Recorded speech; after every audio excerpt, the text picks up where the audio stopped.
Hi, it's Mark and welcome back to No Book Left Behind, and today I'll be looking at my reading roundup for November 2025.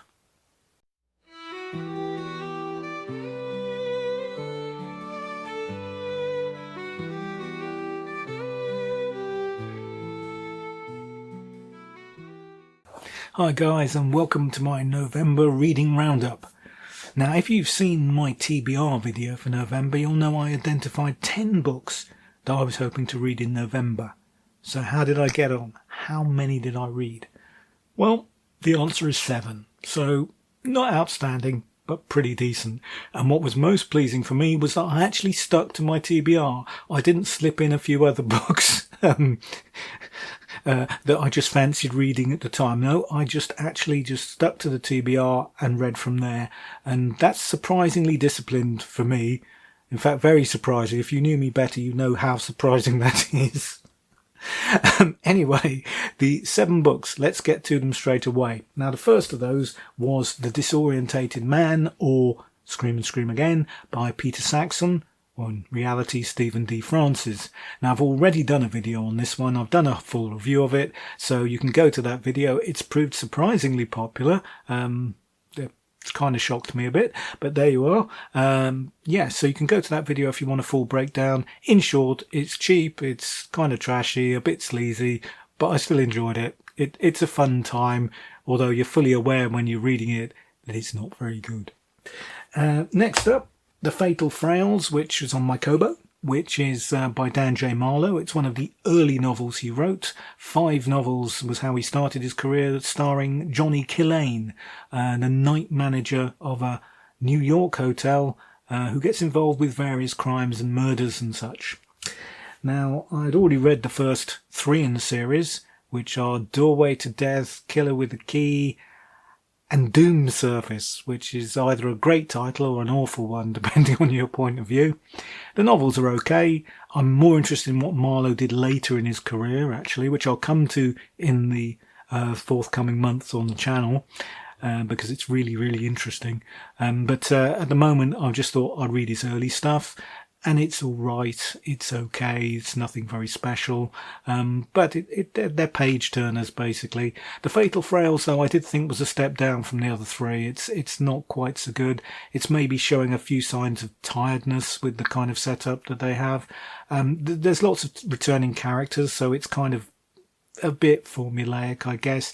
You've got Sally, who's the girl who works the switchboard, who's Killane's sometime girlfriend, lover.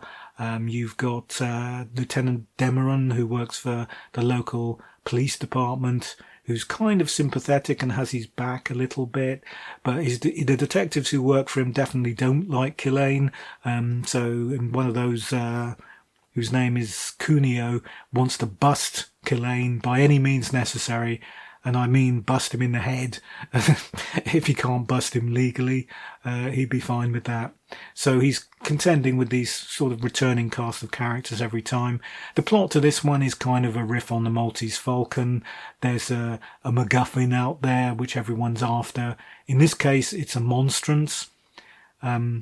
Now, I didn't know what a monstrance was. I had absolutely no idea, so I had to look it up. It's a relic from the Catholic Church. It's a kind of transparent container which they hold the consecrated host in when it's being displayed. I gather that's kind of it. It's encrusted with lots of fabulous jewels and everything, because obviously nothing says the works of teachings of Jesus Christ better than lots of bling. So everyone's after that. So there's murders and everything. It's kind of, as I say, it's kind of a Maltese Falcon take, really. Nothing very original or particularly interesting, but it's entertaining enough whilst you're reading it. Next up, we had something that, falls into the disappointment category again, I'm afraid. It's Charles G. Finney's The Circus of Dr. Lowe. Now, I was keen on reading this because I have vague memories of the movie Seven Faces of Dr. Lowe from watching it as a child, and it always struck me as a very strange book. And if you want a comparison, Something Wicked This Way Comes by Ray Bradbury is a very good comparison, because Bradbury did acknowledge that he was partially inspired by this book, because it features a strange carnival, mostly mythological creatures, on display, which comes into a small town in the Old West, and the encounters the inhabitants have with these mythological exhibits. But I didn't really enjoy the book that much. I have seen the movie again since, and yeah, it's dated quite badly and not what I remembered, but it was still entertaining. The book was a little disappointing, I have to be blunt about it. It's little more than a series of sketches, really. The individual encounters with the creatures, they're kind of like little short pieces, humorous. There's no real through line and ongoing narrative particularly. In the film, they actually invent a character for the movie who is a land-grabbing politician who is trying to buy up the town, and it's kind of like that's all the way running through it about how certain upright citizens, including a reporter, again invented for the movie, are trying to frustrate his plans. And yeah, that's kind of running through the film, and you get the encounters with the mythological creatures along the way. There's nothing like that. There's no overarching tale here. It's just bits and pieces, really, and it's very short too. I don't think it's bad or anything. I just found it was kind of disappointing to me.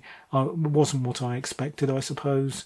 And there's a very interesting section at the end where Lowe stages this kind of biblical, religious kind of event, which is kind of replicated in the movie a little bit.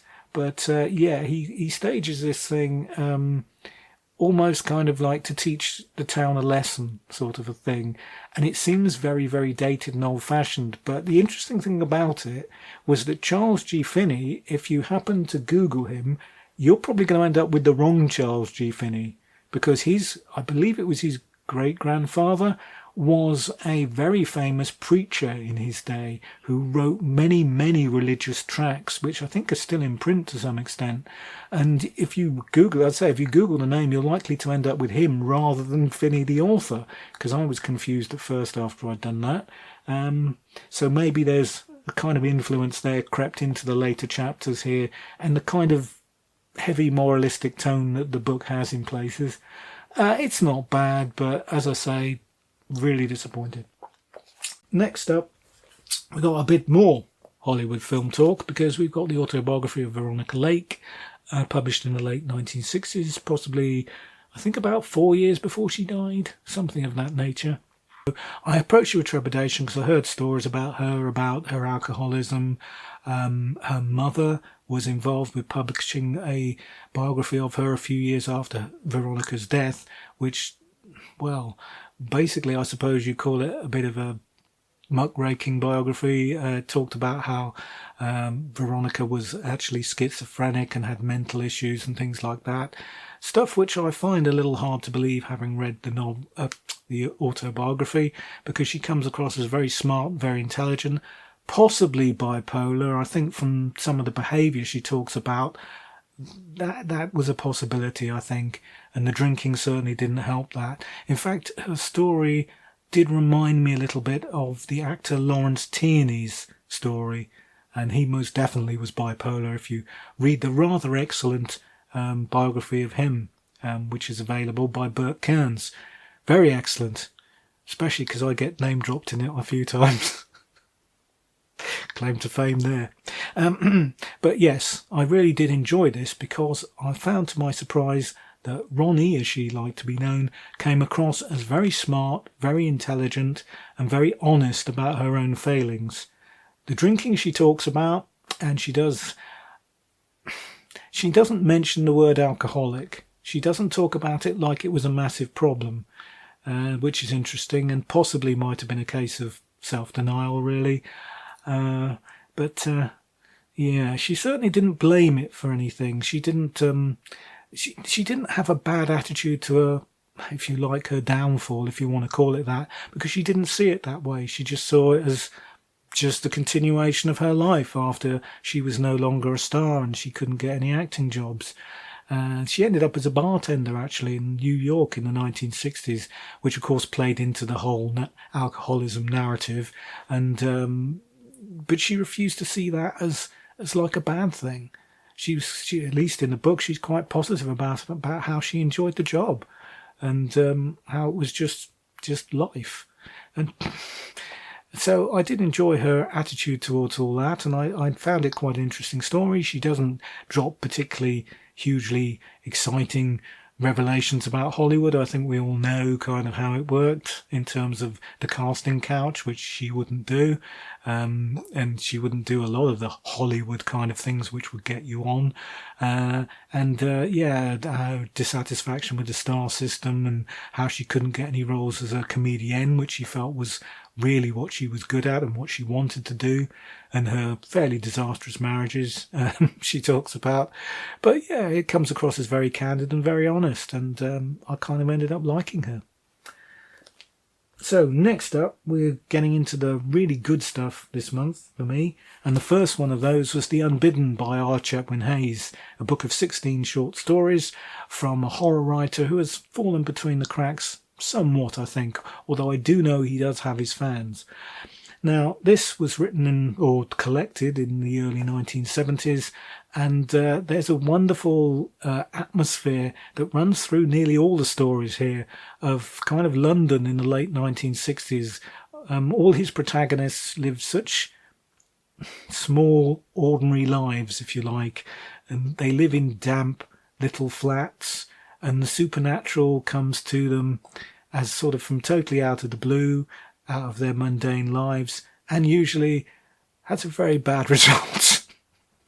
There aren't really any happy endings in here. It's all pretty gruesome. There's some lovely bits of delicious horror, but what I really loved about it was the black humour. I think there is such a really good writing here, in the humorous sense, and writing in general, because he reminds me a lot of M.R. James, and by that I don't mean particularly the themes or the style, but his word selection. It's just like James. It's just so perfect. He just seems to have the perfect word that conveys exactly the atmosphere he wants to convey.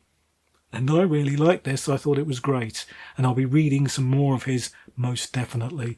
Standouts here in this volume. Sorry, if you think my voice is a bit croaky today, it is, isn't it? And I'm not really sure why, because until I started actually taping this video, I wasn't aware that it was. But it does seem that way. I've had a bit of a cold last couple of weeks. I guess maybe it's gone on the chest a bit. Anyway, I digress. The highlights here, for me, were Why Don't You Wash, said the girl with £100,000 and no relatives. The Gatecrasher, A Family Welcome, Crown and Glory, The Devilet, and the last tale in the collection. God, my voice is going. Excuse me. Cool. Anyway, the last tale in the collection is a particular highlight, and that's called The House, because it's such an amazing change of pace from the rest of it, because there's no real horror in it. It's kind of like a supernatural romance, really, a love story, and I thought it was terrific. Real change of pace, and I thought it really worked, and it showed a real range to his work, I think. So I'm looking forward to reading more of his stuff. Now, next up was this one, Todd Robbins' Mysterious Martin, a fiction narrative setting forth the development of character along unusual lines. And if you've seen my Halloween 48-hour reading marathon video, you'll know that Robbins did like his long subtitles. Because I looked at or read the first of his novels, his debut novel, The Spirit of the Town, for that particular reading marathon. This was his follow-up. This is a huge step up in quality. There's some really powerful writing in here. I thought this was terrific. Mysterious Martin itself is a very short novel. It only takes up about 100 pages of this volume, because Robbins rewrote it and republished it 9 years later as For Art's Sake. And that actually takes up the rest of this book. And in fact, 2 years later, he published a third version called The Master of Murder. And I really want to find that before I actually review the book, and so I can include it. But I'm finding it very difficult. There doesn't seem to be any copies of it out there, or I'm not sure I've even found one yet. But I'll have another look. It's been a week or two since I looked, and I can't actually remember. Did I find a really expensive copy? something ridiculous for a few £100 or something. Maybe. Can't recall. Anyway, this is the tale of a young artist and his younger brother Paul, who introduces the artist to another painter, another young painter named Martin. And the two painters go off to Paris to lodge together and go to a school of art out there and be taught by one of the masters. Martin doesn't need a lot of teaching because he's really good already, but he can only paint one thing really, and that's death. So that gives you a kind of a clue where this might be going. It's a very macabre tale. I preferred the extended version for art's sake. I thought it does make Mysterious Martin itself read a little bit like a first draft before he got hold of it and really opened it out a little bit to turn it into a full novel. But I think both of them are great. I think there's some real powerful writing here from Mr. Robbins, and I think I'll probably be doing a video on him just as an author and all his work at some point, if I'm able to track it all down, because some of it is very, very hard to find. The later stuff particularly, I just don't think is out there at all anymore. I think he was privately published, and I do believe he actually had one title, his last title, which was never ever published at all. So I'll find what I can and do a video about it, I think. But this I would recommend, certainly if you like your horror a little odd and ahead of its time, because this really was something that plot-wise you wouldn't think was a great deal very original, shall we say. But I think for 1911, 1912, it would have been. I only think it was. But yeah, I would really recommend this one. At least give it a go and see what you think. Last up, final book, and this is the book of the month for me, and that's Moonrise by Theodore Strauss. And it concerns Danny Hawkins, a young lad who lives in a small town but is an outsider. His dad, many years earlier, was hung for murder, and the town won't let him forget it. The kids unremittingly bully him all through his education, and are still at it even when he's in his early 20s. And that particular tormentor, the worst example, is a guy called Jerry Sykes, who's quite unlikable and is the son of the town's banker, so he's very entitled. And to cut a long story short, there's an argument, and Danny bashes his head in with a rock and hides his body in the swamp. And that's the plot, because you don't really get a lot else after that. That happens in the first few chapters, and there's not much afterwards in terms of development of the story, because all you've got really is Danny wandering around town, feeling guilty, feeling paranoid, worried, scared he's going to get caught. And yeah, that's about the plot, really, to be honest. And I know it doesn't sound very compelling. I know it doesn't sound very gripping, but it's superb.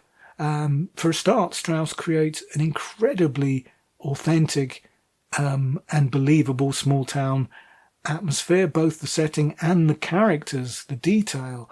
It's really great. It feels real. And this probably came from his childhood, where he moved around many times. His father was an itinerant preacher, so he saw all sorts of small towns all over America and probably distilled them, at least parts of them, into this tale. The setting is superb.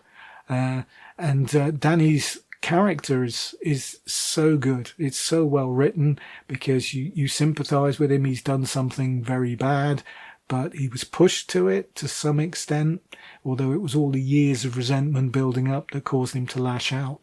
It's a very human novel, I think, and you worry for Danny as the net begins to close in and the sheriff works out that, yeah, he's probably the culprit.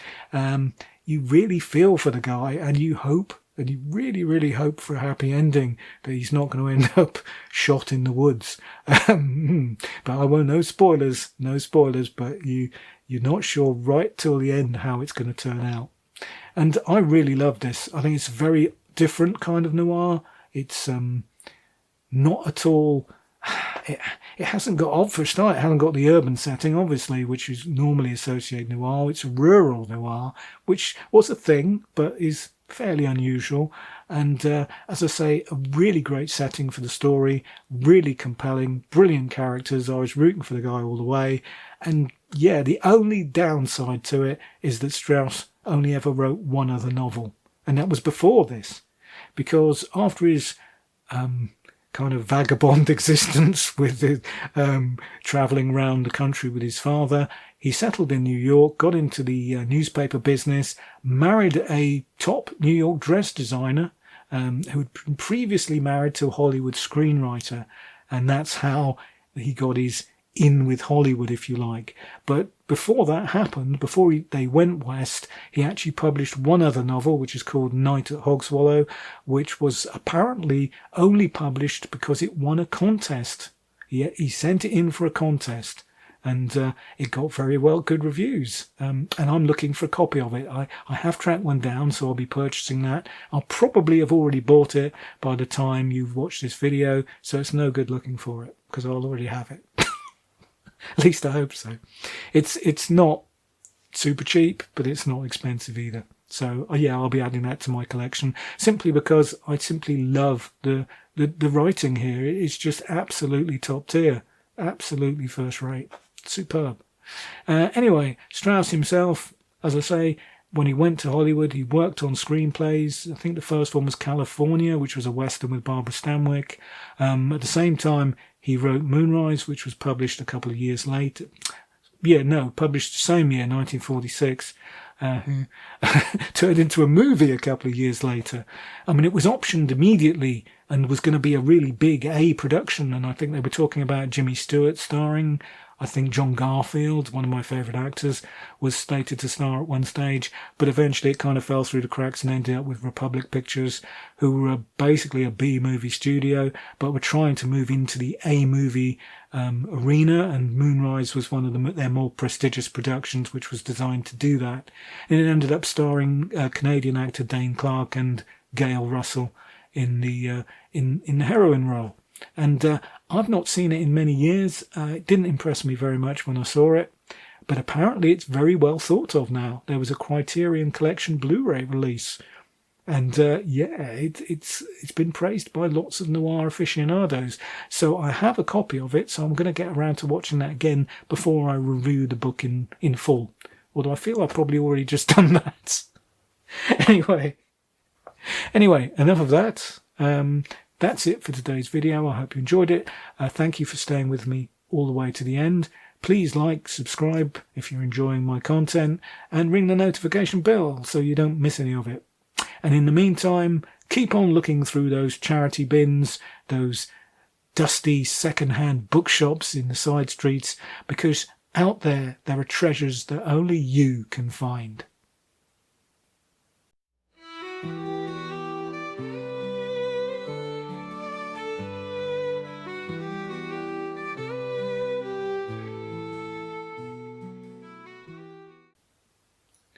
Hi, it's Mark, and welcome back to...